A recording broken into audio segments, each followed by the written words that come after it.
The grease-slicked hair is a dead giveaway, no pun intended. So is the loose and faded leather coat, though not as much that as the sideburns, and the way he keeps nodding and flicking his Zippo open and closed in rhythm with his head. He belongs in a chorus line of dancing jets and sharks. Then again, I have an eye for these things. I know what to look for, because I've seen just about every variety of spook inspector you can imagine. The hitchhiker haunts a stretch of winding North Carolina road, bordered by unpainted split-rail fences and a whole lot of nothing.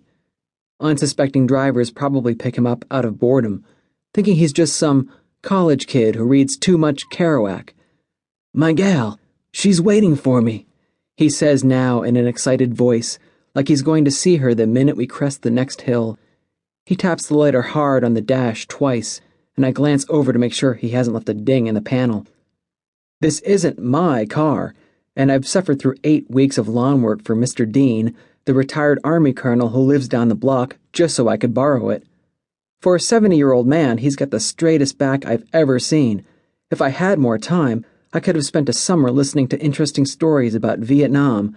Instead, I cleared shrubs and tilled an 8x10 plot for new rose bushes while he watched me with a surly eye, making sure his baby would be safe with this 17-year-old kid in an old Rolling Stones t-shirt and his mother's gardening gloves. To tell the truth, knowing what I was going to use the car for, I felt a little guilty. It's a dusk blue 1969 Camaro Rally Sport, mint condition. Drives smooth as silk and growls around curves. I can't believe he let me take it, yard work or no, but thank God he did, because without it, I would have been sunk. It was something the hitchhiker would go for, something worth the trouble of crawling out of the ground. "She must be pretty nice," I say without much interest.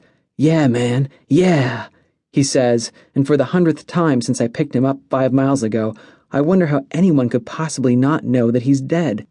He sounds like a James Dean movie, and then there's the smell, not quite rotten, but definitely mossy, hanging around him like a fog. How has anyone mistaken him for the living?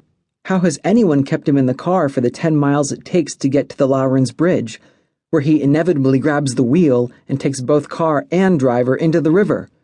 Most likely they were creeped out by his clothes, and his voice, and by the smell of bones, that smell they seem to know even though they've probably never smelled it.